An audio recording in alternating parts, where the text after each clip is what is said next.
Welcome back to my YouTube channel. ಇವತ್ತಿನ ಒಂದು ವಿಡಿಯೋದಲ್ಲಿ ನಾನು ನಿಮಗೆ 2025 ಕ್ವಶನ್ ಪೇಪರ್ ಏನಿದೆ, ಫಿನಾನ್ಷಿಯಲ್ ಮ್ಯಾನೇಜ್ಮೆಂಟ್ಗೆ ಸಂಬಂಧಪಟ್ಟಂತ ಸೆಕ್ಷನ್ ಸಿ 12 ಮಾರ್ಕ್ಸ್ಗೆ ಕೇಳಿರ್ತಕ್ಕಂಥ ಒಂದು ಕ್ವಶನ್ಸನ್ನು ಈ ಒಂದು ವಿಡಿಯೋದಲ್ಲಿ ನಿಮಗೆ ಹೇಗೆ ಆನ್ಸರ್ ಮಾಡೋದು ಅಂತ ತಿಳಿಸ್ಕೊಡ್ತೀನಿ. ಸೊ ಯಾರೆಲ್ಲ ಇನ್ನು ನನ್ನ ಒಂದು ಯೂಟ್ಯೂಬ್ ಚಾನಲ್ಗೆ ಸಬ್ಸ್ಕ್ರೈಬ್ ಮಾಡಿಲ್ಲ, ದಯವಿಟ್ಟು ಸಬ್ಸ್ಕ್ರೈಬ್ ಮಾಡಿ, ಶೇರ್ ಮಾಡಿ, ಲೈಕ್ ಮಾಡಿ ಅಂತ ಹೇಳ್ತಾ ಈ ಒಂದು ವಿಡಿಯೋನ ಸ್ಟಾರ್ಟ್ ಮಾಡ್ತೀನಿ. ಈ ಒಂದು ಕ್ವಶನ್ ಯೂನಿಟ್ ಥರ್ಡ್ ಇಂದ ಕೇಳಿದರೆ ಫಿನಾನ್ಸಿಂಗ್ ಡಿಸಿಷನ್ ಅಥವಾ ಕ್ಯಾಪಿಟಲ್ ಸ್ಟ್ರಕ್ಚರ್ ಇಂದ ಈ ಒಂದು ಕ್ವಶನ್ಸ್ ಬಂದಿರತಕ್ಕಂಥದ್ದು, ಸೆಕ್ಷನ್ ಸಿ ನಲ್ಲಿ ಇರ್ತಕ್ಕಂಥದ್ದು. ನಿಮಗೆ ಕನ್ನಡದಲ್ಲಿ ಈಸಿಯಾಗಿ ಹೇಗೆ ಸಾಲ್ವ್ ಮಾಡಬೇಕು ಅಂತಕ್ಕಂಥದ್ದನ್ನ ನಿಮಗೆ ತಿಳಿಸ್ಕೊಡ್ತೀನಿ. ಸೊ ಬನ್ನಿ ಕ್ವಶನ್ ನೋಡ್ತಾ ಹೋಗೋಣ. ಫಸ್ಟ್ ಏನ್ ಕೊಟ್ಟಿದ್ದಾರೆ ಅಂತ.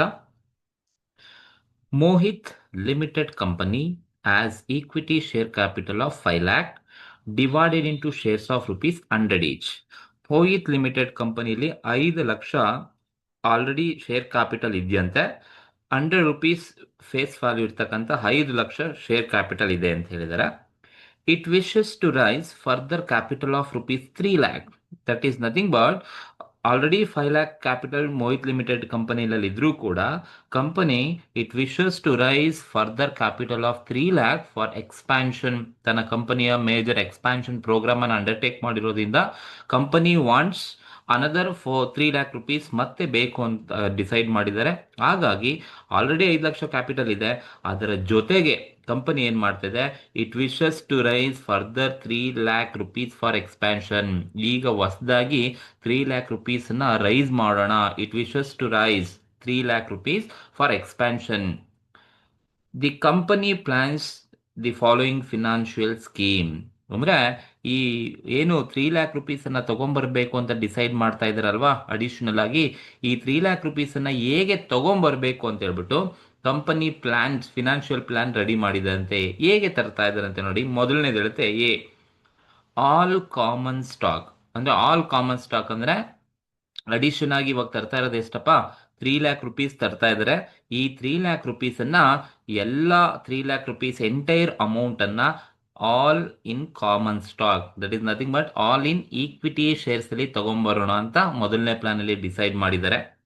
ಎರಡನೇ ಪ್ಲಾನ್ ಹೇಳುತ್ತೆ ನೋಡಿ, ₹1 lakh in common stock, that is nothing but out of ₹3 lakh ಏನ್ ತರಬೇಕು ಅನ್ಕೊಡಿ, ₹3 lakh ಹೇಗೆ ತಗೊಂಡ್ಬರೋಣ ಅಂತ ಎರಡನೇ ಪ್ಲಾನ್ ಅಲ್ಲಿ ಹೇಳ್ತಾ ಇದ್ದಾರೆ. ₹1 lakh ಈಕ್ವಿಟಿ ಶೇರ್ಸ್ ಅಲ್ಲಿ ತರೋಣ, ಕಾಮನ್ ಸ್ಟಾಕ್ ಅಂದ್ರೆ ಈಕ್ವಿಟಿ ಶೇರ್ಸ್ ಅಲ್ಲಿ ತರೋಣ. ಅಂಡ್ ₹2 lakh ಡೆಟ್ ಅಲ್ಲಿ ತಗೊಂಡ್ಬರೋಣ. ಅಂದ್ರೆ ಔಟ್ ಆಫ್ ₹3 lakh ಹೇಗೆ ತರ್ತಾ ಇದ್ದಾರೆ ಎರಡನೇ ಪ್ಲಾನ್ ಅಲ್ಲಿ ಅಂತ ಹೇಳಿದ್ರೆ, 1 ಲಕ್ಷ ಈಕ್ವಿಟಿಲಿ ತಗೊಂಡ್ಬರೋಣ, ಇನ್ನ 2 ಲಕ್ಷನ ಡೆಟ್ ರೂಪದಲ್ಲಿ ತಗೊಂಡ್ಬರೋಣ. ಅಟ್ 10% ಪರ್ ಆನಮ್ ತಗೊಂಡು ಇಂಟ್ರೆಸ್ಟ್ ಅನ್ನ ಕೊಟ್ಟು ₹3 lakh ₹2 lakh ಅನ್ನ ತಗೊಂಡ್ಬರೋಣ ಅಂದ್ಕೊಂಡಿದ್ದಾರೆ. ಟೋಟಲ್ ಎರಡನೇ ಪ್ಲಾನ್ ಅಲ್ಲಿ 1 lakh ಈಕ್ವಿಟಿಲಿ ತರ್ತಾ ಇದ್ದಾರೆ ಕಾಮನ್ ಸ್ಟಾಕ್ ಅಲ್ಲಿ, ಇನ್ನ 2 ಲಕ್ಷ ಡೆಟ್ ಅಲ್ಲಿ ತರ್ತಾ ಇದ್ದಾರೆ. ಒಟ್ಟು 3 ಲಕ್ಷನ ಸೆಕೆಂಡ್ ಪ್ಲಾನ್ ಅಲ್ಲಿ ತಗೊಂಡ್ಬರ್ತಾ ಇದ್ದಾರೆ. ಅಂಡ್ ಮೂರನೇ ಪ್ಲಾನ್ ಹೇಳುತ್ತೆ all debt at 10% per annum. All debt ಅಂದ್ರೆ ಎಂಟೈರ್ ₹3 lakh ಏನ್ ಇವಾಗ ರೈಸ್ ಮಾಡಬೇಕು ಅಂದ್ಕೊಂಡಿದಾರಲ್ವಾ, ಆ ಎಂಟೈರ್ ₹3 lakh ಅನ್ನ ಡೆಟ್ ಅಲ್ಲಿ ತಗೊಂಬರೋಣ, ಸಾಲದ ರೂಪದಲ್ಲಿ ತಗೊಂಬರೋಣ 10%ಗೆ ಅಂತ ಡಿಸೈಡ್ ಮಾಡಿದ್ದಾರೆ. ಅಂಡ್ ನಾಲ್ಕನೇ ಪ್ಲಾನ್ ಅಲ್ಲಿ ಹೇಳ್ತಾ ಇದೆ ₹1 lakh in common stock. 1 lakh common stock ಅಲ್ಲಿ ತರೋಣ, ದಟ್ ಮೀನ್ಸ್ ಈಕ್ವಿಟಿ ಶೇರ್ಸ್ ಅಲ್ಲಿ ತರೋಣ. ಅಂಡ್ ₹2 lakh ಪ್ರಿಫರೆನ್ಸ್ ಕ್ಯಾಪಿಟಲ್ ತಗೊಂಬರೋಣ with rate of dividend 8% dividend ಕೊಟ್ಟು ₹2 lakh ನಾವು ಪ್ರಿಫರೆನ್ಸ್ ಅಲ್ಲಿ ತಗೊಂಬರೋಣ ಅಂತ 4 ಪ್ಲಾನ್ ಹೇಳಿದ್ದಾರೆ. ನೋಡಿ, ಈ 4 ಪ್ಲಾನ್ ಯಾವ್ದಕ್ಕೆ ಅಪ್ಲಿಕಬಲ್ ಆಗೋದು ಅಂತ ಈ ತರ ಕ್ವಶನ್ಸ್ ಕೊಟ್ಟಾಗ ಈ ತರ ಪ್ಲಾನ್ಗಳು ಏನಕ್ಕೆ ಅಪ್ಲಿಕಬಲ್ ಆಗುತ್ತೆ ಅಂದ್ರೆ, ಈ it wishes to raise further capital ಅಂತ ಇರುತ್ತೆ ನೋಡಿ. ಅಂದ್ರೆ ಕಂಪನಿಲಿ ಆಲ್ರೆಡಿ ಎಷ್ಟಾದ್ರೂ ಕ್ಯಾಪಿಟಲ್ ಇರಲಿ, ಬಟ್ ಈಗ ಎಷ್ಟು ಕ್ಯಾಪಿಟಲ್ ನ ತಗೊಂಡ್ಬರೋದಕ್ಕೆ ಕಂಪನಿ ಡಿಸೈಡ್ ಮಾಡ್ತಾ ಇದೆ. ಇಲ್ಲಿ ಹೇಳಿದ ನೋಡಿ, it wishes to raise further capital. ಇವಾಗ ಹೊಸದಾಗಿ ರೈಸ್ ಮಾಡಬೇಕು ಅಂದ್ಕೊಂಡಿದ್ದಾರೆ.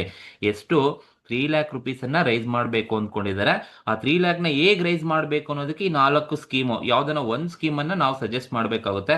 ಅಂದ್ರೆ ಮೊದಲನೇ ಪ್ಲಾನ್ ಅಲ್ಲಿ ಹೇಳುತ್ತೆ ಎಲ್ಲಾ ಕಾಮನ್ ಸ್ಟಾಕ್ ಅಲ್ಲಿ ತಗೊಂಡ್ಬರೋಣ ₹3 lakh ಅನ್ನ. ಎರಡನೇ ಪ್ಲಾನ್ ಅಲ್ಲಿ 1 ಲಕ್ಷ ಕಾಮನ್ ಸ್ಟಾಕ್ ಅಲ್ಲಿ ತರೋಣ, ₹2 lakh ಡೆಟ್ ಅಲ್ಲಿ ತಗೊಂಡ್ಬರೋಣ. ಮೂರನೇ ಪ್ಲಾನ್ ಹೇಳುತ್ತೆ ಆಲ್ ಡೆಟ್, ಎಲ್ಲ ನಾವು ₹3 lakh ನ ಡೆಟ್ ಅಲ್ಲೇ ತಗೊಂಡ್ಬರೋಣ. ನಾಲ್ಕನೇ ಪ್ಲಾನ್ 1 lakh ಕಾಮನ್ ಸ್ಟಾಕ್ ಅಲ್ಲಿ ತರೋಣ, ₹2 lakh ನಾವು ಪ್ರಿಫರೆನ್ಸ್ ಕ್ಯಾಪಿಟಲ್ ತರೋಣ 8% ಅಂತ ಡಿಸೈಡ್ ಮಾಡಿದ್ದಾರೆ. ಈ ಪ್ಲಾನ್ಗಳು ಅಪ್ಲಿಕಬಲ್ ಆಗೋದು ಅಡಿಷನಲ್ ಆಗಿ ತರ್ತಕ್ಕಂಥ ಕ್ಯಾಪಿಟಲ್ಗೆ. ಎಷ್ಟು ಇವಾಗ ರೈಸ್ ಮಾಡಬೇಕು ಅನ್ಕೊಂಡಿರ್ತಾರೆ ಅದಕ್ಕೆ ಮಾತ್ರನೇ ಅಪ್ಲಿಕಬಲ್ ಆಗೋದು. ನೆಕ್ಸ್ಟ್ ಒಂದು ಸೆಂಟೆನ್ಸ್ ಕೊಟ್ಟಿದ್ದಾರೆ, ದಿ ಕಂಪನಿ EBIT ಈಸ್ 1,50,000. ಅಂದ್ರೆ company earning before interest and tax ಏನಿದೆ 1,50,000 ಇದೆಯಂತೆ. ಟ್ಯಾಕ್ಸ್ ರೇಟ್ 50% ಕೊಟ್ಟಿದ್ದಾರೆ. Determine the earning per share EPS ಅಂದರೆ ಅರ್ನಿಂಗ್ ಪರ್ ಶೇರ್ನ ಡಿಟರ್ಮೈನ್ ಮಾಡಿ ಇನ್ ಈಚ್ ಪ್ಲಾನ್ ಅಂದರೆ so A B C D ಏನು ಕೊಟ್ಟಿದ್ದಾರೆ, ನನಗೆ ಈ 4 ಪ್ಲಾನಿಂದ ನಾನು EPS ಅನ್ನು ಕ್ಯಾಲ್ಕುಲೇಟ್ ಮಾಡಬೇಕು and suggest which plan is suitable. ಆ 4 ಪ್ಲಾನನ್ನು ಕಂಪೇರ್ ಮಾಡಿದಾಗ ಯಾವ ಪ್ಲಾನು ಶೇರ್ ಹೋಲ್ಡರ್ಸ್ಗೆ ಅನುಕೂಲ ಆಗುತ್ತೆ ಆ ಒಂದು ಪ್ಲಾನನ್ನು ನಾವು ಸಜೆಸ್ಟ್ ಮಾಡಬೇಕಾಗುತ್ತೆ. ಸೊ ಈ ಥರ ಒಂದು ಕ್ವಶನ್ ಕಂಪಲ್ಸರಿಯಾಗಿ ನಿಮ್ಮ ಸೆಕ್ಷನ್ ಸಿನಲ್ಲಿ ಒಂದು ಕ್ವಶನ್ಸ್ ಇದ್ದೇ ಇರುತ್ತೆ.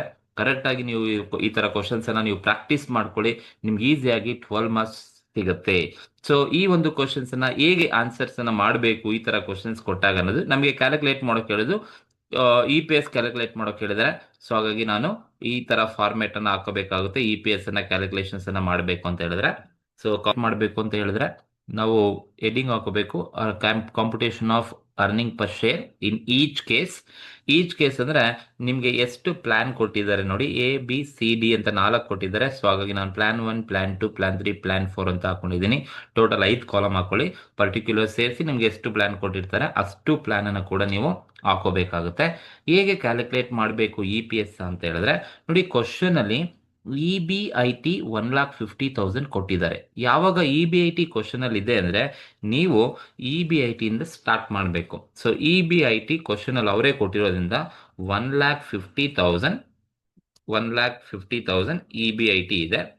ಇದು ಈ earning before interest and tax ಏನಿರುತ್ತೆ ಎಲ್ಲ ಪ್ಲಾನಲ್ಲೂ ಕೂಡ 1,50,000 ಹಾಗೆ ಇರುತ್ತೆ. ಎಲ್ಲ ಪ್ಲಾನಲ್ಲೂ ಕೂಡ 1,50,000 EBIT ಹಾಗೆ ಇರುತ್ತೆ. So this is EBIT for each plan. ಎಲ್ಲ ಪ್ಲಾನಲ್ಲೂ ಕೂಡ EBIT 1,50,000 ಇರತಕ್ಕಂಥದ್ದು. EBITನಲ್ಲಿ ಏನನ್ನ ಲೆಸ್ ಮಾಡಬೇಕಪ್ಪ ಅಂತ ಹೇಳಿದ್ರೆ, EBITನಲ್ಲಿ ಏನು ಲೆಸ್ ಮಾಡಬೇಕು ಅಂದರೆ interest on debt.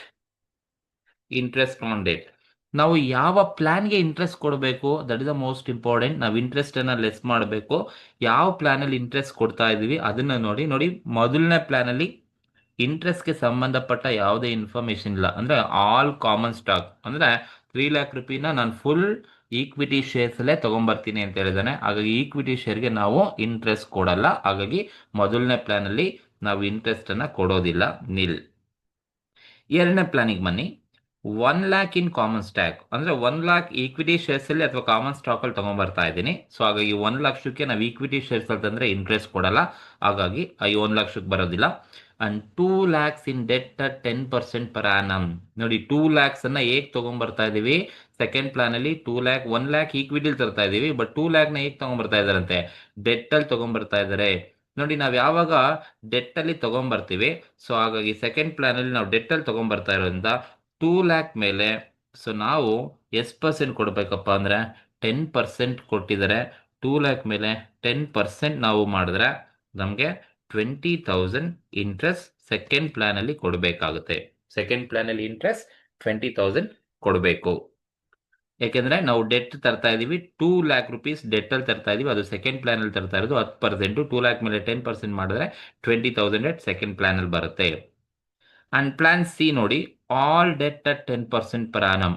All debt ಅಂದರೆ ಎಷ್ಟಪ್ಪ ಅಮೌಂಟ್ ಅಂತ ಹೇಳಿದ್ರೆ, ಇಲ್ಲಿ ಎಷ್ಟು ಈಗ ಹೊಸದಾಗಿ ತರ್ತಾ ಇರೋ ಅಮೌಂಟ್ ಎಷ್ಟಿದೆ, it wishes to raise further capital. ಈಗ ಹೊಸದಾಗಿ ಫರ್ದರ್ ಎಷ್ಟು ತೊಗೊಂಬರ್ತಾ ಇದ್ದಾರೆ, 3 lakh ತೊಗೊಂಬರ್ತಾ ಇದ್ದಾರೆ. ಅಂದರೆ ಎಂಟೈರ್ 3 lakh ರೂಪೀಸನ್ನು ಡೆಟ್ಟಲ್ಲೇ ತೊಗೊಂಬರ್ತಾ ಇದ್ದಾರೆ ಈ ಮೂರನೇ ಪ್ಲಾನಲ್ಲಿ. ನಾವು ಡೆಟ್ಟಲ್ಲಿ ತೊಗೊಂಬಂದ್ರೆ ಆ್ಯಸ್ ಯೂಶುವಲ್ ಆಗಿ ನಾವೇನು ಮಾಡಬೇಕಾಗುತ್ತೆ, ಡೆಟ್ಟಲ್ಲಿ ತೊಗೊಂಬಂದ್ರೆ ಇಂಟ್ರೆಸ್ಟ್ ಕೊಡಬೇಕಾಗುತ್ತೆ. ಸೊ ಹಾಗಾಗಿ 3 lakh ಮೇಲೆ ಸೊ 10% ಮಾಡಿದ್ರೆ 3 lakh ಮೇಲೆ ನಾವು 10% ಮಾಡಿದ್ರೆ ನಮಗೆ ಥರ್ಡ್ ಪ್ಲಾನಲ್ಲಿ ಎಷ್ಟಪ್ಪ ಇಂಟ್ರೆಸ್ಟ್ ಕೊಡಬೇಕು ಅಂದರೆ 30,000 ಇಂಟ್ರೆಸ್ಟ್ ಕೊಡಬೇಕಾಗುತ್ತೆ. ಇದು ಮೂರನೇ ಪ್ಲಾನಲ್ಲಿ. ಏನಕ್ಕೆ ಮೂರನೇ ಪ್ಲಾನಲ್ಲಿ ಎಲ್ಲ ಡೇಟಲ್ಲೇ ತೊಗೊಂಬರ್ದಿದ್ದೀನಿ ಅಂತ ಅರ್ಥ. ನಾಲ್ಕನೇ ಪ್ಲಾನಲ್ಲಿ ನೋಡಿ, 1 lakh ಕಾಮನ್ ಸ್ಟಾಕಲ್ಲಿ ತರ್ತಾ ಇದ್ದೀವಿ. ಓಕೆ, 2 lakh ಪ್ರಿಫರೆನ್ಸ್ ಶೇರ್ಸಲ್ಲಿ ತೊಗೊಂಬರ್ತಾ ಇದ್ದೀವಿ. ನೋಡಿ ಕಾಮನ್ ಸ್ಟಾಕ್ ಅಂದರೆ ಈಕ್ವಿಟಿಗೆ ಇಂಟ್ರೆಸ್ಟ್ ಕೊಡಲ್ಲ. ಓಕೆ, ಆ್ಯಂಡ್ ಪ್ರಿಫರೆನ್ಸ್ ಶೇರ್ಸ್ಗೂ ಕೂಡ ನಾವು ಯಾವುದೇ ಇಂಟ್ರೆಸ್ಟನ್ನು ಕೊಡೋದಿಲ್ಲ. ಹಾಗಾಗಿ ನಾಲ್ಕನೇ ಪ್ಲಾನಲ್ಲಿ ಇಂಟ್ರೆಸ್ಟ್ ಇಲ್ಲ. ಓನ್ಲಿ ನಾವು ಡೆಟ್ ಇರೋದು ಸೆಕೆಂಡ್ ಪ್ಲಾನಲ್ಲಿ ಡೆಟ್ ಇದೆ ಆ್ಯಂಡ್ ಮೂರನೇ ಪ್ಲಾನಲ್ಲಿ ಡೆಟ್ ಇದೆ. ಹಾಗಾಗಿ ಸೆಕೆಂಡ್ ಪ್ಲಾನಲ್ಲಿ 2 lakh ರೂಪೀಸ್ ಮೇಲೆ 10% ಕೊಟ್ಟಿದ್ದೀವಿ. ಮೂರನೇ ಪ್ಲಾನಲ್ಲಿ ಆಲ್ ಅಂತ ಹೇಳಿದ್ದಾನೆ 3 lakh ರೂಪೀಸ್ ಮೇಲೆ ನಾವು ಡೆಟ್ಟನ್ನು ಕೊಟ್ಟಿದ್ದೀವಿ.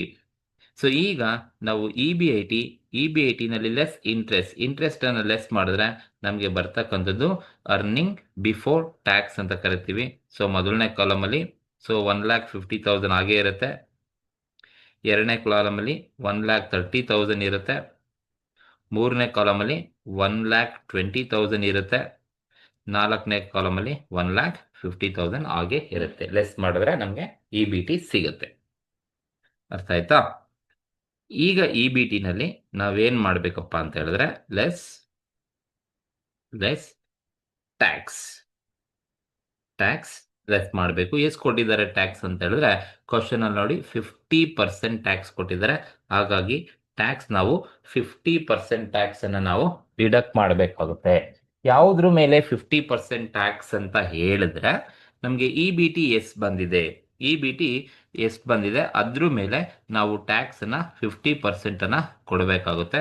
ಹಾಗಾಗಿ ಮೊದಲನೇ ಪ್ಲಾನ್ ಅಲ್ಲಿ ನೋಡಿ 1,50,000 ಇ.ಬಿ.ಟಿ ಇದೆ. ಈ 1,50,000 ಮೇಲೆ 50% ಮಾಡಿದ್ರೆ ನಮಗೆ ಇ.ಬಿ.ಟಿ ಟ್ಯಾಕ್ಸ್ ಬಂದು 75,000 ಆಗುತ್ತೆ. ಸೊ ನಿಮಗೆ ಕ್ಯಾಲ್ಕುಲೇಷನ್ಸ್ ಕೂಡ ಇಲ್ಲಿ ತೋರಿಸಿರ್ತೀನಿ. ಅಂದ್ರೆ ನಾವು ಆಯಾ ಪ್ಲಾನ್ ಅಲ್ಲಿ ಕ್ಯಾಲ್ಕುಲೇಟ್ ಮಾಡಬೇಕಾಗುತ್ತೆ. ಫಸ್ಟ್ ಕಾಲಮ್ ಅಲ್ಲಿ 1,50,000 ಇದೆ. 1,50,000 ಮೇಲೆ ನಾವು 50% ಮಾಡಿದ್ರೆ ನಮಗೆ 75 ಫಸ್ಟ್ ಕಾಲಮ್ ಅಲ್ಲಿ ಬರುತ್ತೆ. ಸೆಕೆಂಡ್ ಕಾಲಮ್ ಅಲ್ಲಿ 1,30,000 ಇದೆ. ಇದ್ರ ಮೇಲೆ ನಾವು 50% ಟ್ಯಾಕ್ಸ್ ಅನ್ನ ಕ್ಯಾಲ್ಕುಲೇಟ್ ಮಾಡಿದ್ರೆ 65,000 ಬರುತ್ತೆ. 65,000 ನಮಗೆ ಟ್ಯಾಕ್ಸ್ ಬರುತ್ತೆ. ಅಂಡ್ ಥರ್ಡ್ ಕಾಲಮ್ ಅಲ್ಲಿ 1,20,000 ಇದೆ. ಈ 1,20,000 ಮೇಲೆ 50% ಮಾಡಿದ್ರೆ ನಮಗೆ 1,20,000 ಸಿಗುತ್ತೆ. 1,20,000 ಮೇಲೆ 50% ಮಾಡಿದ್ರೆ ನಮಗೆ 60,000 ಸಿಗುತ್ತೆ. ಲಾಸ್ಟ್ ಕಾಲಮ್ 1,50,000 ಮೇಲೆ 50% ಮಾಡಿದ್ರೆ ನಮ್ಗೆ ಆಸ್ ಯೂಶುವಲ್ 75,000 ಸಿಗುತ್ತೆ.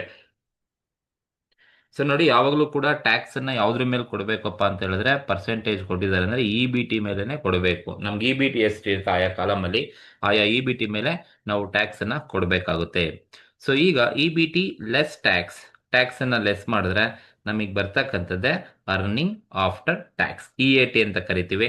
ಸೊ 1,50,000 ನಲ್ಲಿ 75,000 ಹೋದ್ರೆ 75,000 ಬರುತ್ತೆ. 1,30,000 ನಲ್ಲಿ 65 ಹೋದ್ರೆ 65,000 ಬರುತ್ತೆ. ಅಂಡ್ 1,20,000 ನಲ್ಲಿ 60 ಹೋದ್ರೆ 60,000 ಬರುತ್ತೆ. ಅಂಡ್ ಲಾಸ್ಟ್ ಕಾಲಮ್ 1,50,000 ನಲ್ಲಿ 75 ಹೋದ್ರೆ 75,000 ಅರ್ನಿಂಗ್ ಆಫ್ಟರ್ ಟ್ಯಾಕ್ಸ್ ಸಿಗುತ್ತೆ. ಇದು ಅರ್ನಿಂಗ್ ಆಫ್ಟರ್ ಟ್ಯಾಕ್ಸ್ ಅನ್ನ ಕ್ಯಾಲ್ಕುಲೇಷನ್ಸ್ ಅನ್ನ ಮಾಡಿರ್ತಕ್ಕಂಥದ್ದು. ನೆಕ್ಸ್ಟ್ ಅರ್ನಿಂಗ್ ಆಫ್ಟರ್ ಟ್ಯಾಕ್ಸ್ ಅಲ್ಲಿ ಏನ್ ಲೆಸ್ ಮಾಡಬೇಕಪ್ಪ ಅಂತ ಹೇಳಿದ್ರೆ ಅರ್ನಿಂಗ್ ಆಫ್ಟರ್ ಟ್ಯಾಕ್ಸ್ ಅಲ್ಲಿ ನಾವು ಲೆಸ್ ಪ್ರಿಫರೆನ್ಸ್ ಡಿವಿಡೆಂಡ್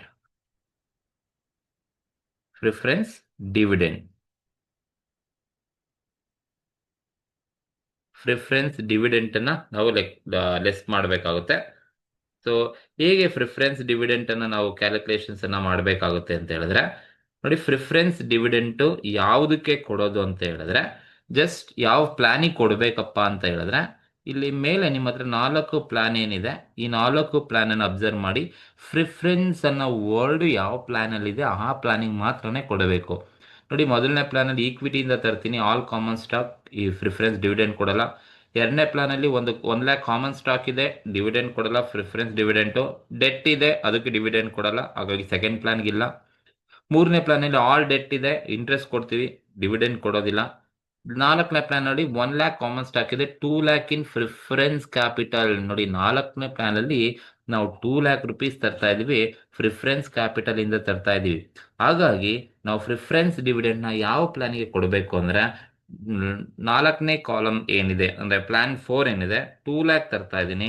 ಆ 2,00,000 ಎಷ್ಟು ಪರ್ಸೆಂಟ್ ಅಪ್ಪ ಅಂತ ಹೇಳಿದ್ರೆ ಡಿವಿಡೆಂಟು 8% ಡಿವಿಡೆಂಟ್ ಕೊಡ್ಬೇಕಂತೆ ಪ್ರಿಫರೆನ್ಸ್ ಕ್ಯಾಪಿಟಲ್ಗೆ. ಸೊ 2,00,000 ಮೇಲೆ ನಾನು 8% ಮಾಡಿದ್ರೆ ನಮಗೆ 2,00,000 ಪ್ರಿಫರೆನ್ಸ್ ಕ್ಯಾಪಿಟಲ್ ಇದೆ ಇಂಟು 8% ಮಾಡಿದ್ರೆ ನನಗೆ 16,000 ನಾನು ಪ್ರಿಫರೆನ್ಸ್ ಡಿವಿಡೆಂಡ್ ನ ಕೊಡಬೇಕಾಗುತ್ತೆ. ಅದು ಲಾಸ್ಟ್ ಪ್ಲಾನ್ಗೆ ಪ್ರಿಫರೆನ್ಸ್ ಡಿವಿಡೆಂಟ್ ನ ಕೊಡಬೇಕು. ಈಗ ನಿಮಗೆ ಅರ್ನಿಂಗ್ ಆಫ್ಟರ್ ಟ್ಯಾಕ್ಸ್ ಅಲ್ಲಿ ಪ್ರಿಫರೆನ್ಸ್ ಡಿವಿಡೆಂಟ್ ಹೋದ್ರೆ ಲೆಸ್ ಮಾಡಿದ್ರೆ ಬರ್ತಕ್ಕಂಥದ್ದೇ ಅರ್ನಿಂಗ್ಸ್ ಅವೈಲಬಲ್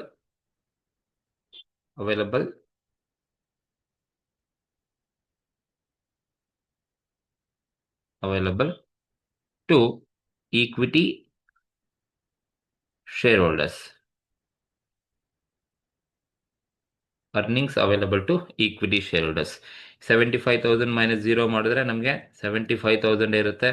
ಇಲ್ಲಿ 65,000 ಇರುತ್ತೆ. 0 ಲೆಸ್ ಮಾಡಿದ್ರೆ ಇಲ್ಲಿ 60 ಮೈನಸ್ 0 ಮಾಡಿದ್ರೆ 60,000 ಇರುತ್ತೆ. ಬಟ್ ಲಾಸ್ ಕಾಲಮಲ್ಲಿ 75 ಮೈನಸ್ 16,000 ಮಾಡಿದ್ರೆ ನಮಗೆ 59,000 earnings available to equity share holders ಸಿಗುತ್ತೆ. ಸೊ ನಮಗೆ ಕ್ಯಾಲ್ಕುಲೇಟ್ ಮಾಡೋಕೆ ಹೇಳಿದ್ದು ಇ ಪಿ ಎಸ್ ಅನ್ನ ಕ್ಯಾಲ್ಕುಲೇಟ್ ಮಾಡೋಕೆ ಹೇಳಿದ್ದಾರೆ ನೋಡಿ. Determine E P S earning per share in each plan. ಎಲ್ಲ ಪ್ಲಾನಲ್ಲಿ ಇ ಪಿ ಎಸ್ ಕ್ಯಾಲ್ಕುಲೇಟ್ ಮಾಡಬೇಕು ಅಂದರೆ ನಮಗೆ earnings available to equity share holders ಬೇಕಿತ್ತು. ಸೊ ಈಗ earnings available to equity share ಸಿಕ್ಕಿದೆ. ಇದಾದ್ಮೇಲೆ ನನಗೆ ಇನ್ನೇನು ಬೇಕಪ್ಪ ಅಂದರೆ number of equity shares equity shares ಬೇಕು. ಎಷ್ಟು ಈಕ್ವಿಟಿ ಶೇರ್ಸ್ ಇದೆಯಪ್ಪ ಅಂತ ಹೇಳಿದ್ರೆ, ಸೊ ನೋಡಿ ಹೇಗೆ ಈಕ್ವಿಟಿ ಶೇರ್ಸ್ನ ನೀವು ಕ್ಯಾಲ್ಕುಲೇಟ್ ಮಾಡ್ತೀರಾ ಟೋಟಲ್ ಆಯಾ ಪ್ಲಾನಲ್ಲಿ ಎಷ್ಟಿದೆ ಅಂದರೆ ಈ ಥರ ಕ್ವಶನಲ್ಲಿ ಇದೇ most important number of equity ಶೇರ್ಸ್ನ ಫೈಂಡ್ ಔಟ್ ಮಾಡೋದು. ಸೊ ಹೇಗೆ ಅಂತ ಹೇಳಿದ್ರೆ ನೋಡಿ, old share capital plus new share capital, old share capital plus new share capital divided by old share capital plus new share capital divided by face value. ಈ formula ನಿಮಗೆ ಗೊತ್ತಿರಬೇಕು. Number of equity shares ಅನ್ನ find out ಮಾಡ್ತಾ ಇದ್ದೀರಾ ಅಂತ ಹೇಳಿದ್ರೆ, so old share capital divided by new share capital plus new share capital divided by face value ಮಾಡಿದ್ರೆ ನಿಮಗೆ ನಂಬರ್ ಆಫ್ ಈಕ್ವಿಟಿ ಶೇರ್ಸ್ ಸಿಗುತ್ತೆ. ಈಗ ನಾನು ಓಲ್ಡ್ ಶೇರ್ ಕ್ಯಾಪಿಟಲ್ ಅಂದರೆ ಎಷ್ಟಿದೆಯಪ್ಪ, ಓಲ್ಡ್ ಶೇರ್ ಕ್ಯಾಪಿಟಲ್ ಅದು ಈಕ್ವಿಟಿ ಶೇರ್ ಕ್ಯಾಪಿಟಲ್ ಆಗಬೇಕು. Old share capital in the sense old equity share capital, not ಆಮೇಲೆ ಪ್ರಿಫರೆನ್ಸ್ ಶೇರ್ ಕ್ಯಾಪಿಟಲ್ ಅಲ್ಲ, old equity share capital plus new equity share capital divided by face value ಮಾಡಿದ್ರೆ ನಿಮಗೆ so number of equity shares ಎಷ್ಟಿದೆ ಅಂತ ಗೊತ್ತಾಗ್ಬಿಡುತ್ತೆ. ಈಗ old equity share capital ಎಷ್ಟಿದೆ ಅಂತ ಹೇಳ್ಬಿಟ್ಟು ಇಲ್ಲಿ ಕ್ವಶನ್ ಅಲ್ಲೇ ಇದೆ ನೋಡಿ. ಅಂದರೆ ಓಲ್ಡ್ ಅಂದರೆ already existing share capital plus new share capital ಆ ಥರ ಬೇಕಾದ್ರೂ ತಿಳ್ಕೊಬೋದು ನೀವು. ಸೊ ಈಗ ಎಕ್ಸಿಸ್ಟಿಂಗ್ ಶೇರ್ ಕ್ಯಾಪಿಟಲ್ ಎಷ್ಟಿದೆಯಪ್ಪ ಅಂದರೆ ಮೋಹಿತ್ ಲಿಮಿಟೆಡ್ ಕಂಪನಿಲಿ already 5 lakh equity share capital ಇದೆ. ಇದು ಇರ್ತಕ್ಕಂಥದ್ದು ಆಲ್ರೆಡಿ ಇರ್ತಕ್ಕಂಥದ್ದು ಎಕ್ಸಿಸ್ಟಿಂಗ್ ಇರ್ತಕ್ಕಂಥದ್ದು 5 ಲಕ್ಷ ಶೇರ್ ಕ್ಯಾಪಿಟಲ್ ಇದೆ. ಇದು ಓಲ್ಡ್ ಶೇರ್ ಕ್ಯಾಪಿಟಲ್. ಈಗ ಹೊಸದಾಗಿ ತರ್ತಾ ಇರೋದೆಷ್ಟು 3 ಲ್ಯಾಕ್ ರುಪೀಸ್ ತರ್ತಾ ಇದ್ದಾರೆ. ಅದು ಪ್ಲಾನ್ ಮೇಲೆ ನೀವು ಅಬ್ಸರ್ವ್ ಮಾಡಬೇಕು, ಅದು ಈಕ್ವಿಟಿಲಿ ಇದೆಯಾ ಡೆಟ್ಟಲ್ಲಿ ಇದೆಯಾ ಅಂತ ಗೊತ್ತಿಲ್ಲ. But old equity share capital ಎಷ್ಟಿದೆಯಪ್ಪ ಅಂದರೆ 5 lakh old equity share capital ಇದೆ. ಅಂದರೆ ನೀವು ಇಲ್ಲಿ ಕ್ಯಾಲ್ಕುಲೇಟ್ ಮಾಡ್ಕೋಬೇಕಾದ್ರೆ ಆಯಾ ಪ್ಲಾನಲ್ಲೇ ನಿಮಗೆ ತೋರಿಸ್ತೀನಿ ನೋಡಿ. So old equity share capital ಬಂದು ಮೊದಲನೇ ಪ್ಲಾನಲ್ಲಿ 5 ಲಕ್ಷ ಓಲ್ಡ್ ಈಕ್ವಿಟಿ ಕ್ಯಾಪಿಟಲ್ ಇದೆ. ಇದಕ್ಕೆ ಪ್ಲಸ್ ಆ್ಯಡ್ ಮಾಡಿ ನ್ಯೂ ಈಕ್ವಿಟಿ ಶೇರ್ ಕ್ಯಾಪಿಟಲ್ ಇದೆಯಾ ಅಂದರೆ ನೀವು ಇಲ್ಲಿ ನೋಡಿ ಮೊದಲನೇ ಪಾಯಿಂಟು ಆಲ್ ಕಾಮನ್ ಸ್ಟಾಕ್ ಅಂದರೆ ಆಲ್ ಇನ್ ಈಕ್ವಿಟಿ ಶೇರ್ ಅಂತ ಅರ್ಥ. ಆಲ್ ಇನ್ ಈಕ್ವಿಟಿ ಶೇರ್ಸ್ ಅಂದರೆ ಎಷ್ಟಪ್ಪ ತರ್ತಾ ಇರೋದು, ಈಗ 3 ಲ್ಯಾಕ್ ರುಪೀಸ್ ಏನು ತರ್ತಾ ಇದ್ದಾರೆ ಅದು 3 ಲ್ಯಾಕ್ ಎಲ್ಲ ಕೂಡ ಈಕ್ವಿಟಿ ಶೇರ್ ಕ್ಯಾಪಿಟಲ್ ಇಂದನೇ ತರ್ತಾ ಇದ್ದಾರೆ. ಹಾಗಾಗಿ ಮೊದಲನೇ ಪ್ಲಾನಲ್ಲಿ 5 ಲಕ್ಷ ಹಳೆ ಓಲ್ಡ್ ಕ್ಯಾಪಿಟಲ್ ಕೂಡ ಇದೆ. ಈಗ ಹೊಸದಾಗಿ 3 ಲ್ಯಾಕು ನ್ಯೂ ಕ್ಯಾಪಿಟಲ್ ಕೂಡ ಇದೆ. ಈಗ ಹೊಸದಾಗಿ ಇರ್ತಕ್ಕಂಥದ್ದು ನಮ್ಮ ಹತ್ರ 3 ಲ್ಯಾಕ್ ರುಪೀಸ್ ಈಕ್ವಿಟಿ ಕ್ಯಾಪಿಟಲ್ ಇದೆ. So 5 lakh plus 3 lakh divided by face value ಎಷ್ಟು ಕೊಟ್ಟಿದ್ದಾರೆ ಕ್ವಶನ್ ಅಲ್ಲಿ ಅಂತ ಹೇಳಿದ್ರೆ ಫೇಸ್ ವ್ಯಾಲ್ಯೂ 100 ಈಚ್ ಕೊಟ್ಟಿದ್ದಾರೆ. This is the face value 100 each ಕೊಟ್ಟಿರ್ತಾರೆ. ಕರೆಕ್ಟಾಗಿ ನೋಡ್ಕೋಬೇಕು ನೀವು. Old capital plus new capital divided by face value ಎಷ್ಟು ಕೊಟ್ಟಿದ್ದಾರೆ ಅದನ್ನು ನೋಡಿಕೊಂಡು 100 ಕೊಟ್ಟಿದ್ದಾರೆ. ಸೊ ನಮ್ಮ ಹತ್ರ 100 ಈ ಡಿವೈಡ್ ಮಾಡಿದ್ರೆ ನಮಗೆ ಸಿಂಪ್ಲಿಫೈ ಮಾಡಿದ್ರೆ ನಂಬರ್ ಆಫ್ ಶೇರ್ಸ್ ಎಷ್ಟು ಬರುತ್ತಪ್ಪ ಅಂದರೆ 8 ಲ್ಯಾಕ್ ಡಿವೈಡೆಡ್ ಬೈ 100 ಮಾಡಿದ್ರೆ ನಮಗೆ 8,000 ಬರುತ್ತೆ. ಹಾಗಾಗಿ ಮೊದಲನೇ ಪ್ಲಾನಲ್ಲಿ ಎಷ್ಟು ನಂಬರ್ ಆಫ್ ಶೇರ್ಸ್ ಇದೆ ಅಂದರೆ 8,000 ಈಕ್ವಿಟಿ ಶೇರ್ಸ್ ಇದೆ ಅಂತ ಅರ್ಥ. ನಂಬರ್ ಆಫ್ ಈಕ್ವಿಟಿ ಶೇರ್ಸ್ 8,000 ಮೊದಲನೇ ಪ್ಲಾನಲ್ಲಿ ಇದೆ. ಎರಡನೇ ಪ್ಲಾನಿಗೆ ಬಂದರೆ ನೋಡಿ, ಎರಡನೇ ಪ್ಲಾನಲ್ಲೂ ಕೂಡ ಓಲ್ಡ್ ಈಕ್ವಿಟಿ ಶೇರ್ ಕ್ಯಾಪಿಟಲ್ ಎಷ್ಟಪ್ಪ ಇದೆ ಅಂದರೆ old equity share capital so already 5 lac old equity share capital ಎಲ್ಲ ಪ್ಲಾನಲ್ಲೂ ಇದ್ದೇ ಇರುತ್ತದೆ. ಎಕ್ಸಿಸ್ಟಿಂಗ್ ಅಲ್ವಾ, ಎಕ್ಸಿಸ್ಟಿಂಗ್ ಕ್ಯಾಪಿಟಲ್ 5 ಲಕ್ಷ ಇದ್ದೇ ಇರುತ್ತೆ. ಸೊ ಇದಕ್ಕೆ ಆ್ಯಡ್ ಎಷ್ಟನ್ನ ನೀವು ಆ್ಯಡ್ ಮಾಡಬೇಕು ಅಂದರೆ ಈಗ ಎರಡನೇ ಪಾಯಿಂಟಲ್ಲಿ ಎಷ್ಟು ಶೇರ್ ಕ್ಯಾಪಿಟಲ್ ಇದೆ ನೋಡಿ. ಈಕ್ವಿಟಿ ಬಂದು ಎಷ್ಟು ಅಮೌಂಟ್ ಇದೆ ಎರಡನೇ ಪ್ಲಾನಲ್ಲಿ 1 ಲ್ಯಾಕ್ ಇನ್ ಕಾಮನ್ ಸ್ಟಾಕ್, ಬರೀ 1 ಲಕ್ಷ ಮಾತ್ರ. ಹಳೇದು 5 ಲಕ್ಷ ಇದೆ, ಹೊಸದು ಈಕ್ವಿಟಿ ಕ್ಯಾಪಿಟಲ್ 1 ಲಕ್ಷ ಇದೆ. ಸೊ ಹಾಗಾಗಿ ನ್ಯೂ ಈಕ್ವಿಟಿ ಕ್ಯಾಪಿಟಲ್ ಬಂದು, ಹೊಸ ಕ್ಯಾಪಿಟಲ್ ಬಂದು 1 ಲ್ಯಾಕ್ ರುಪೀಸ್ ಇದೆ. ಟೋಟಲ್ ಮಾಡಿದ್ರೆ ನಮಗೆ 6 ಲ್ಯಾಕ್ ಆಗುತ್ತೆ. 6 lakh divided by face value ನೀವು 100 ಮಾಡಿದ್ರೆ ನಿಮಗೆ 6000 ನಿಮಗೆ ನಂಬರ್ ಆಫ್ ಈಕ್ವಿಟಿ ಶೇರ್ಸ್ ಸಿಗುತ್ತೆ. This is number of equity shares 6000. And ಮೂರನೇ ಪ್ಲಾನಲ್ಲೂ ಕೂಡ 5 ಲ್ಯಾಕ್ ಓಲ್ಡ್ ಕ್ಯಾಪಿಟಲ್ ಇರುತ್ತೆ. ಯಾವಾಗಲೂ ಕೂಡ ಎಕ್ಸಿಸ್ಟಿಂಗ್ ಕ್ಯಾಪಿಟಲ್ 5 ಲ್ಯಾಕ್ ಇರುತ್ತೆ. ಸೊ ಹೊಸ ಕ್ಯಾಪಿಟಲ್ ಮೂರನೇ ಪ್ಲಾನಲ್ಲಿ ಯಾವುದೂ ಇಲ್ಲ. ಏನಕ್ಕೆ ಅಂತ ಹೇಳಿದ್ರೆ ಎಲ್ಲ ಮೂರನೇ ಪ್ಲಾನಲ್ಲಿ ನೋಡಿ ಆಲ್ ಇನ್ ಡೆಟ್ ಅಂತ ಹೇಳಿದ್ದಾರೆ ಕ್ವಶನಲ್ಲಿ. ಮೂರನೇ ಪ್ಲಾನಲ್ಲಿ ಏನು ಹೇಳಿದ್ದಾರೆ? All in debt. All in debt ಅಂತ ಹೇಳಿದ್ರೆ ಎಲ್ಲ ಸಾಲದ ಡೆಟ್ಟಲ್ಲಿ ಇರೋದು. ಹಾಗಾಗಿ ಯಾವುದೇ ಥರದ ಈಕ್ವಿಟಿ ಕ್ಯಾಪಿಟಲ್ ಇಲ್ಲ. ಹಾಗಾಗಿ ಮೂರನೇ ಪ್ಲಾನಲ್ಲಿ 5 ಲ್ಯಾಕ್ ಮಾತ್ರ ಇದೆ. 5 lakh divided by face value ನಾವು 100 ಮಾಡಿದ್ರೆ ನಮಗೆ 5000 ಈಕ್ವಿಟಿ ಶೇರ್ಸ್ ಸಿಗುತ್ತೆ. This is 5000 equity share. And last plan ಬಂದು ಓಲ್ಡ್ ಕ್ಯಾಪಿಟಲ್ 5 ಲ್ಯಾಕ್ ಇರುತ್ತೆ, ಪ್ಲಸ್ ನ್ಯೂ ಕ್ಯಾಪಿಟಲ್ ಎಷ್ಟಪ್ಪ ಇದೆ ಅಂದರೆ 1 ಲ್ಯಾಕ್ ಈಕ್ವಿಟಿ ಕ್ಯಾಪಿಟಲ್ ಇದೆ ಅಂತ ಹೇಳಿದ್ದಾರೆ. So 5 lakh plus 1 lakh divided by 100 rupees face value ಮಾಡಿದ್ರೆ, ಸೊ ಇಲ್ಲೂ ಕೂಡ 1 ಲಕ್ಷ ಅಷ್ಟೇ ನಾಲ್ಕನೇ ಪ್ಲಾನಲ್ಲಿ ಇರ್ತಕ್ಕಂಥದ್ದು. ಸೊ 100 ರುಪೀಸ್ ಫೇಸ್ ವ್ಯಾಲ್ಯೂಯಿಂದ ನೀವು ಮಾಡಿದ್ರೆ ನಿಮಗೆ 6000 ನಂಬರ್ ಆಫ್ ಈಕ್ವಿಟಿ ಶೇರ್ಸ್ ಸಿಗುತ್ತೆ. ಇದು ನಂಬರ್ ಆಫ್ ಈಕ್ವಿಟಿ ಶೇರ್ಸ್ ಅನ್ನ ನೀವು ಹೀಗೆ ಫೈಂಡ್ ಔಟ್ ಮಾಡ್ಕೋಬೇಕು. ಓಲ್ಡ್ ಎಷ್ಟಿದೆ ಅಂದರೆ ಎಕ್ಸಿಸ್ಟಿಂಗ್ ಎಷ್ಟಿದೆ, ಈಗ ಹೊಸದು ಕ್ಯಾಪಿಟಲ್ ತಗೋಬೇಕಾ ಬೇಡವಾ ಅನ್ನೋದು ನಿಮಗೆ. ಸೊ ಎಕ್ಸಿಸ್ಟಿಂಗ್ ಅಂತೂ ಎಲ್ಲ ಪ್ಲಾನಲ್ಲೂ ಇದ್ದೇ ಇರುತ್ತೆ. 5 ಲಕ್ಷ ಏನು ಆಲ್ರೆಡಿ ಇರುತ್ತೆ ಅದು ಎಲ್ಲ ಪ್ಲಾನ್ ಇರುತ್ತೆ. ಹೊಸ ಪ್ಲಾನ್ದು ನೀವು ಕ್ಯಾಪಿಟಲ್ ತಗೋಬೇಕು ಅಂದರೆ ಈ ABCD ಅಥವಾ ಪಾಯಿಂಟ್ ನಂಬರ್ 1 2 3 4 ಏನು ಕೊಟ್ಟಿರ್ತಾರೆ ಆ ಸೆಂಟೆನ್ಸಲ್ಲಿ ಈಕ್ವಿಟಿ ಶೇರ್ಸ್ ಇದ್ದರೆ ನೀವು ನಂಬರ್ ಆಫ್ ಶೇರ್ಸ್ನ ತಗೊಳ್ಳೇಬೇಕಾಗುತ್ತೆ. ಸೊ ಈಗ ನಿಮಗೆ ನೋಡಿ EPS ಅನ್ನ ಕ್ಯಾಲ್ಕುಲೇಟ್ ಮಾಡೋಕ್ಕೆ ನಮಗೆ ಎರಡು ಇನ್ಫಾರ್ಮೇಷನ್ ಸಿಕ್ಕಿದೆ. ಈಗ ನಾವು EPS ಅನ್ನ ಕ್ಯಾಲ್ಕುಲೇಟ್ ಮಾಡ್ಬೋದು. EPS ಹೇಗೆ ಕ್ಯಾಲ್ಕುಲೇಟ್ ಮಾಡ್ತೀವಿ ಅಂತ ಹೇಳಿದ್ರೆ, earnings available to equity share holders divided by earnings available to equity shareholders divided by number of equity shares. Earnings available to equity shareholders divided by number of equity shares ಮಾಡಿದ್ರೆ ಸಿಗುತ್ತೆ. ಈಗ ನೋಡಿ earnings ನನ್ನ ಹತ್ರ ಮೇಲೆ ಇದೆ. So earnings available to equity share holder first ಕಾಲಮಲ್ಲಿ 75,000 ಇದೆ, divided by number of equity shares 8000 ಇದೆ. ನೀವು ಡಿವೈಡ್ ಮಾಡಿದ್ರೆ 9.375 ಬರುತ್ತೆ. 9.375 ಇದೆ. ಸೆಕೆಂಡ್ ಕಾಲಮಲ್ಲಿ 65,000 ಅರ್ನಿಂಗ್ಸ್ ಇದೆ. 65,000 ಡಿವೈಡೆಡ್ ಬೈ 6000 ಮಾಡಿದ್ರೆ ನಮಗೆ 10.833 ಬರುತ್ತೆ. 10.8333 ಬರುತ್ತೆ. ದ ನೆಕ್ಸ್ಟ್ ಕಾಲಮ್ ಥರ್ಡ್ ಕಾಲಮಲ್ಲಿ ಬಂದು ಅರ್ನಿಂಗ್ಸ್ ಬಂದು 60,000 ಇದೆ, ಡಿವೈಡೆಡ್ ಬೈ 5,000 ಈಕ್ವಿಟಿ ಶೇರ್ಸ್ ಇದೆ. ಡಿವೈಡ್ ಮಾಡಿದ್ರೆ ನಮಗೆ ಅರ್ನಿಂಗ್ ಪರ್ ಶೇರ್ ಬಂದು 12 ರುಪೀಸ್ ಸಿಗುತ್ತೆ.